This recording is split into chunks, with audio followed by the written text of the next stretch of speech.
Learn 24 academy में आप सभी का स्वागत है। और आज से हम एक नई सीरीज शुरू करें जो सिर्फ फर्स्ट ग्रेड एग्ज़ाम के लिए है, क्योंकि अब एक महीना ही बचा है। इसलिए हमारा फोकस है कि आप ज़्यादा से ज़्यादा चीज़ें याद कर लें।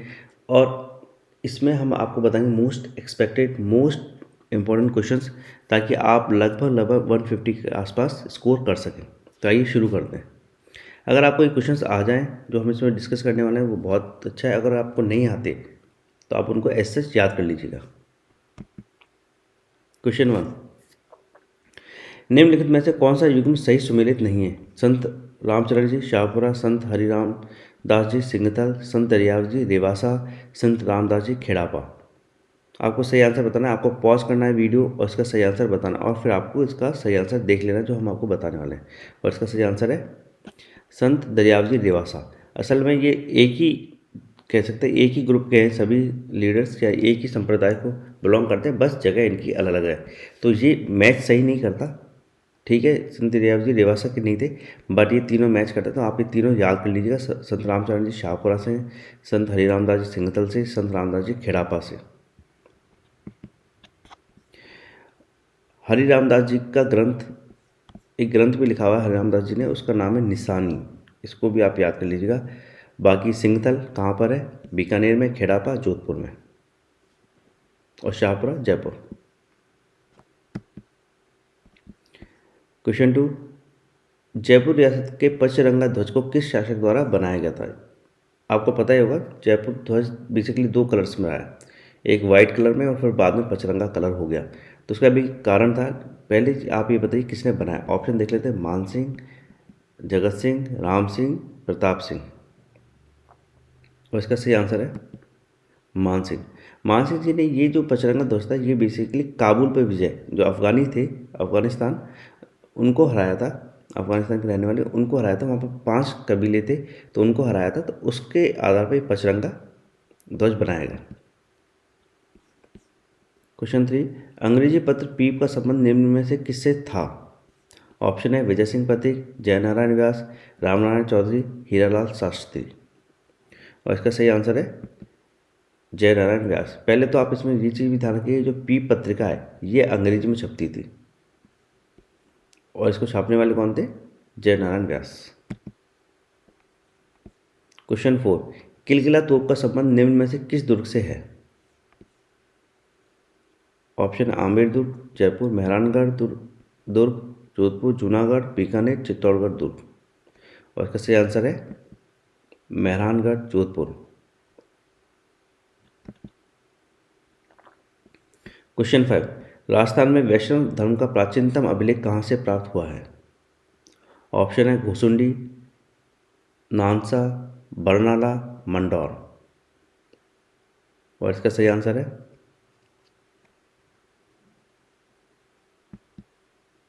घोसुंडी।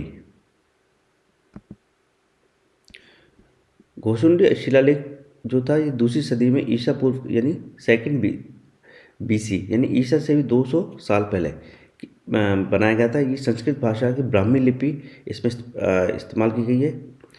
इस शिलालेख में गजवंश के सर्वनाम द्वारा अश्वमेध यज्ञ का उल्लेख है। अगर ये पत्र या पूछा जाए घोसुंडी में घोसुंडी शिलालेख के आधार पर कि किसने अश्वमेध यज्ञ किया था, तो उसका सही आंसर है गजवंश। और इसमें भागवत धर्म का प्रचार मिलता है। ये बहुत ही इंपॉर्टेंट शिलालेख है। इस पर कई सारे क्वेश्चन पहले भी कई एग्जाम्स में आ चुके हैं। क्वेश्चन 6, मेवाड़ के निम्न शासकों का सही क्रमिक कालक्रम क्या है? ऑप्शन है पहले हमीर आए, फिर क्षेत्र सिंह, लक्ष्य सिंह, मोकल आए, या सेकंड पहले क्षेत्र सिंह आए, हमीर आए, फिर लक्ष्य सिंह, मोकल आए, थर्ड लक्ष्य सिंह आए, फिर मोकल, हमीर, क्षेत्र सिंह, या चौथा मोगल, क्षेत्र सिंह, हमीर, लक्ष्य। देखिए इसमें क्या है कि बहुत सारे कालक्रम आपको मिलेंगे, लेकिन इसमें जो 3-4 नाम है वो बहुत इंपॉर्टेंट नाम है, जैसे हमीर, महाराणा लाखा, मोकल, ये बहुत इंपॉर्टेंट नाम है। इसका आंसर हम देख लेते हैं, फिर मैं आपको थोड़ी और चीज़ें इसके बारे में बताऊँगा। आंसर है सेकंड। सबसे पहले क्षेत्र सिंह, फिर हमीर, फिर लक्ष्य सिंह, फिर मोकल। असल में मेवाड़ के में जो शासक थे, पहले राजा फिर महाराणा बने। जो महाराणा शासक थे, यानी महाराणा की जो उपाधि थी वो हमीर से ही शुरू होती है। इन्होंने तुगलक वंश से वापस मेवाड़ को वापस खींच लिया था, तुगलकों का इस पर शासन हो गया था, तो तुगलकों को हरा के मेवाड़ की जो इज्जत थी या शान थी वो वापस लौट आई। उसके बाद महाराणा लाखा, फिर मोकल, ये तो आपको पता ही होगा, ये काफ़ी इंपॉर्टेंट नाम है। महाराणा लाखा के टाइम पे चांदी मिली थी इस एरिया में।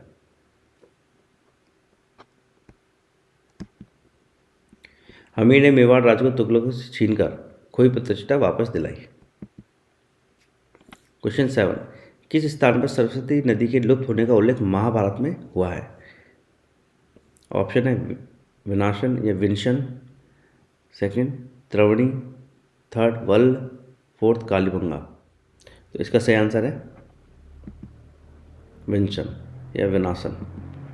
देखिए, जिस स्थान पर यह नदी गायब हुई महाभारत के अकॉर्डिंग उस स्थान को विनाशना भी कहा गया है। यहाँ पर विंशन है, वैसे विनाशना भी बोलते हैं इसको, इसको उपमज्जना भी बोलते हैं, तो इसमें से ये नाम भी आ सकते हैं। ऐसा एग्जाम्स में बहुत बार होता है कि उसका सिनोनिम दे देते हैं। अब आप पूछते रहो क्या है। जैसे इस बार क्या हुआ, अगर नेशनल डिफेंस अकेडमी का पेपर देखें तो उसमें क्या है, जो अलेक्जेंडर पोरस का युद्ध हुआ था उसके बाद अलेक्जेंडर की जो सेना थी उन्होंने क्या है, ब्यास नदी थी उसको कभी क्रॉस नहीं किया। वहाँ तक पहुँचने के बाद क्या है, अलेक्जेंडर की सेना बहुत थक गई थी, घर परिवार से दूर थे, बीमार थे, और उनको लगा कि यहीं पे इतना बड़ा हमला हुआ है, अभी तो महानंद की सेना है जो बहुत बड़ी सेना है, तो उससे कैसे लड़ेंगे, घर से दूर थे। तो उन्होंने ब्यास नदी जो थी कभी भी क्रॉस नहीं की थी। लेकिन इस बार जो क्वेश्चन में ऑप्शन थे वो ब्यास नहीं था, बल्कि उसके ग्रीक नाम थे। अब ग्रीक नाम अगर आपको याद है तो ठीक है, आप बता सकते हो या नहीं बता सकते। ऐसा है, इस तरह के क्वेश्चन भी पूछे जा सकते हैं। कई चीज़ों से जो एग्ज़ाम्स होते हैं उसको थोड़ा डिफिकल्ट बनाया जाता है, क्योंकि बेसिकली एग्ज़ाम फेल करने के लिए होते हैं, ये पास करने के लिए नहीं होते। कम्पिटिटिव एग्ज़ाम्स फेल करने के लिए होते हैं, तो उसमें जो पास हो जाएगा उसको नौकरी मिल जाएगी, बाकी रह जाएंगे, और हमें तो पास ही होना है। क्वेश्चन 8, किस शासक ने राजस्थान यूनियन बनाने के उद्देश्य से 25 से 26 जून 1946 को सम्मेलन आमंत्रित किया था? ऑप्शन है शार्दुल सिंह, सवाई मान सिंह, भोपाल सिंह, जवाहर सिंह। आप इसका आंसर दे सकते हैं, आप आराम से पॉज करके आंसर दे सकते हैं, और बेसिकली इसका सही आंसर है भोपाल सिंह। देखिए, मेवाड़ के महाराणा भोपाल सिंह, अभी मैंने आपको बताया था महाराणा की उपाधि कहाँ से शुरू हुई, आपको बताना किस राजा से महाराणा की उपाधि शुरू होती है मेवाड़ की। महाराणा भोपाल सिंह ने राजस्थान, गुजरात और मालवा के छोटे बड़े राज्यों को मिलाकर एक बड़ी इकाई राजस्थान यूनियन बनाने के उद्देश्य से 25 से 26 जून 1946 ईस्वी को उदयपुर में राजाओं का सम्मेलन आयोजित किया। क्वेश्चन 9, किस चौहान रानी ने अपने नाम के सिक्के चलवाए? ऑप्शन है कर्पूरी देवी, 2 सायरी देवी, 3 सोमल देवी, चौथा साइली देवी, और इसका सही आंसर है सोमल देवी। चौहानों में अजय देव, रानी सोमल देवी और अंत में प्रसिद्ध पृथ्वीराज चौहान की तस्वीर सिक्कों पर दिखती है। क्वेश्चन 10, निम्नलिखित में से कौन सा युग्म सही सुमेलित नहीं है? हमीर रासो जोधराज, बीसलदेव रासो नरपति नाल, खुमान रासो जयानक, सगत रासो गिरधरास्य, और इसका सही आंसर है खुमान रासो जयानक। तो ये सही सुमेलित नहीं है, तो आपको बाकी दिन अच्छे से याद रख लेने या याद कर लेने। हमीर रासो किसने? जोधराज ने, बीसल रासो नरपति नाल ने, और सगत रासो गिरधरास्य ने लिखा, और खुमान रासो लिखा बेसिकली। खुमान रासो 9वीं शताब्दी की रचना मानी जाती है। इसमें 9वीं शताब्दी की चित्तौड़ नरेश खुमान, अब सती बोल लीजिए शताब्दी बोलिए एक ही बात है, नरेश खुमान के युद्धों का चित्रण है। इसके रचयिता थे दलपत विजय। खुमान रासो किसने लिखा था? दलपत विजय ने। और बाकी 3 भी आप याद कर लीजिए, क्योंकि ज़्यादातर इनसे मिलते जुलते क्वेश्चन आते रहते हैं। क्वेश्चन 11, राजस्थान में पर्यावरण से संबंधित खेजड़ेली मेला किस जिले में आयोजित किया जाता है? आपको इसका आंसर पता होना चाहिए, और इसका सही आंसर जोधपुर। ये विष्णु समाज का बहुत बड़ा मेला है, हालांकि सभी समाज के लोग आते हैं, वर्ग के लोग आते हैं, बस विष्णु का इसमें बहुत ज़्यादा आना रहता है। राजस्थान में सामालीजा का मेला किस जिले में आयोजित किया जाता है? ऑप्शन जोधपुर, बीकानेर, चित्तौड़गढ़, बाड़मेर। सही आंसर चित्तौड़गढ़। क्वेश्चन 13, राजस्थान में इन्वेस्ट राजस्थान सम्मेलन कब से प्रस्तावित है?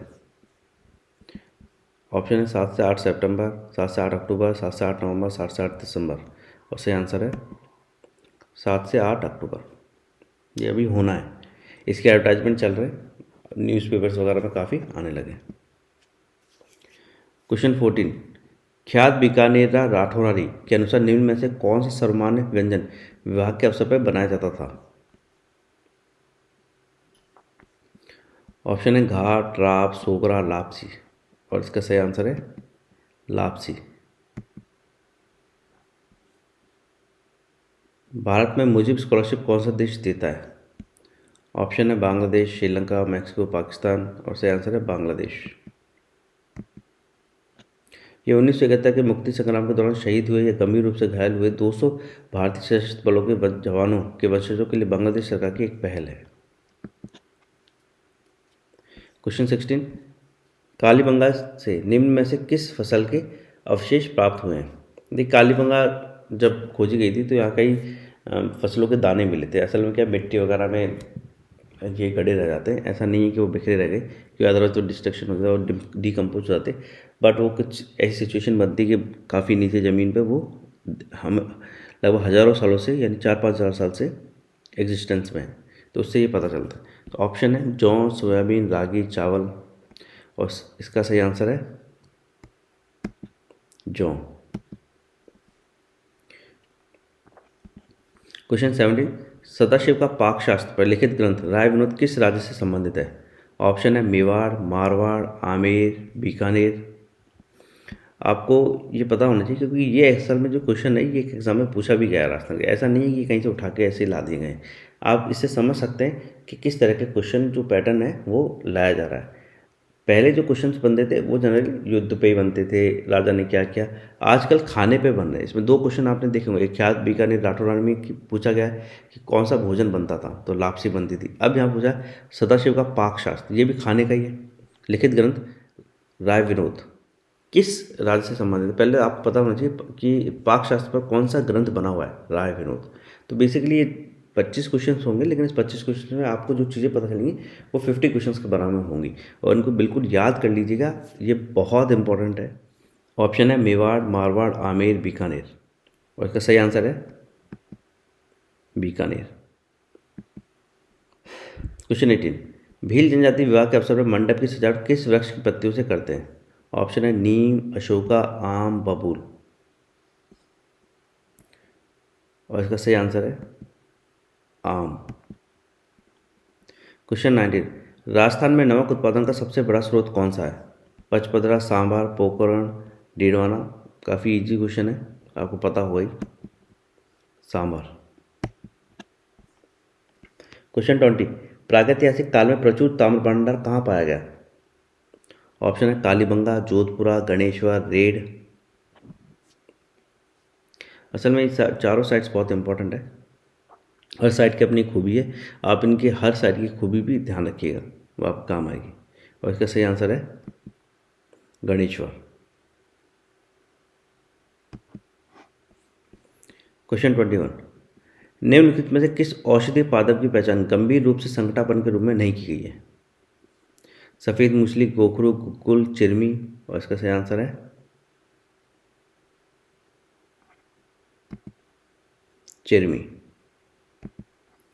क्वेश्चन 22, निम्नलिखित में से किस जड़ी बूटी का उपयोग टॉनिक के रूप में नहीं किया जाता है? ऑप्शन है ब्राह्मी, शंखफूली, सफ़ेद मूसली, सदाबहार। इस तरह के क्वेश्चन भी एग्जाम्स में पूछे जाने की पूरी संभावना है। असल में जो भी पैटर्न्स चेंज हो रहे हैं उसके अकॉर्डिंग ही क्वेश्चंस लाए गए हैं। होता यह है कि जो पुराने पैटर्न है वो आपको पढ़ा दिए गए हैं, लेकिन नए पैटर्न अगर आप ध्यान रखेंगे तो आपको जो कन्फ्यूज़न करने के तरीके आ सकते हैं वो ख़त्म हो जाएंगे या वो बहुत कम हो जाएंगे। खैर, इसका सही आंसर दीजिए। इसका सही आंसर बता देता हूँ आपको, सदाबहार। जैसे मैं आपको एक और क्वेश्चन बताता हूँ, जैसे एक क्वेश्चन है प्रेशर कुकर। प्रेशर कुकर में जो है खाना वो जल्दी क्यों पक जाता है? अब जैसे आपको पता है प्रेशर से बन जाता है, उसमें गर्म जल्दी होता है, स्टीम होती है, लेकिन अब उसमें क्वेश्चन उन्होंने पूछ लिया कि क्या होता है उसमें, मेल्टिंग पॉइंट कम हो जाता है खाने का, बॉइलिंग पॉइंट कम हो जाता है, क्या कम हो जाता है, या क्वथनांक कम हो जाता है, या गलनांक कम हो जाता है? तो उसका सही आंसर है क्वथनांक कम हो जाता है। हाई प्रेशर पर हमेशा किसी भी चीज़ का जो है क्वथनांक होगा वो कम हो जाएगा, यानी बॉइलिंग पॉइंट कम हो जाएगा। इस तरह के क्वेश्चन पूछे जा रहे हैं, तो हमें नए पैटर्न के अकॉर्डिंग अपनी प्रिपरेशन करनी है ताकि आपको कंफ्यूज ना किया जा सके और आप एग्ज़ाम ज़रूर क्लियर करें। और मेरा जो पूरा फोर्स है वो इसी पे है कि आप लगभग लगभग 150 से ऊपर स्कोर करें साइकोलॉजी और जनरल स्टडीज मिला के। क्वेश्चन 23, राजस्थान में जुते हुए खेत के प्राचीनतम साक्ष्य निम्नलिखित में से किस स्थल पर प्राप्त हुए हैं? ऑप्शन है कालीबंगा, आहड़, खेतड़ी, नीम का थाना। अभी थोड़ी देर पहले पूछा था कालीबंगा में कौन सी फसल के अवशेष प्राप्त हुए। अब बोला पूछा है कि राजस्थान में जुते हुए खेत के प्राचीनतम साक्ष्य निम्नलिखित में से किस स्थल पर प्राप्त हुए। तो इस तरह से देखिए एक ही चीज़ पर 2-3 क्वेश्चन बन जाते हैं और इसका सही आंसर है कालीबंगा। क्वेश्चन 24, निम्न में से कौन सा नृत्य कालबेलिया जाति से संबंधित है? ऑप्शन है अग्नि नृत्य, इंडोरी नृत्य, गवरी नृत्य, वाला नृत्य। ये काफ़ी जो डांस होते हैं उस पर बहुत इंपॉर्टेंट क्वेश्चंस बनते हैं और एक ना एक जरूर पूछा जाता है। और कालबेलिया के नृत्य जो हैं, आप जो जनजातियों के नृत्य हैं वो बहुत ही ज़्यादा इंपॉर्टेंट है। और इसका सही आंसर है इंडोनी नृत्य। क्वेश्चन 25, बेनेश्वर का मेला कहाँ लगता है, मतलब कब लगता है? माघ पूर्णिमा को, सावन पूर्णिमा को, कार्तिक पूर्णिमा को, चैत्र पूर्णिमा को। इस तरह की डेट्स भी बहुत ज़्यादा पूछी जाती है। बहुत जब 2010 के आसपास जब क्वेश्चन आते थे तो बेसिकली क्वेश्चन आते थे कहाँ लगते हैं। अब जो आ रहे हैं पिछले 2-3 साल से क्वेश्चन आते हैं डेट्स पूछते हैं, हिंदी की वो भी। तो हिंदी की डेट की आपको या हमें इतनी आदत नहीं होती। मुश्किल नहीं है लेकिन आपको आदत नहीं है इसलिए ये प्रॉब्लम है। इसलिए मैं आपको बताऊं कि जब भी आप कोई ये मेला याद करें तो उसकी डेट हिंदी में याद करें। और आप जब मंथ भी बोलें तो जैसे जनवरी फरवरी बोलते हैं ऐसे हिंदी में भी मंथ बार बार बोलें, तो उसको उससे क्या होगा आपको मंथ्स ऑटोमेटिकली याद होने लगेंगे। और इसका सही आंसर है माघ पूर्णिमा। तो इसके साथ आज के 25 क्वेश्चन की सीरीज कंप्लीट होती है। कल एक नई सीरीज के साथ आएंगे और हमारा फोकस है कि आप इस एग्ज़ाम में पास हो जाएं। अच्छा, थैंक यू।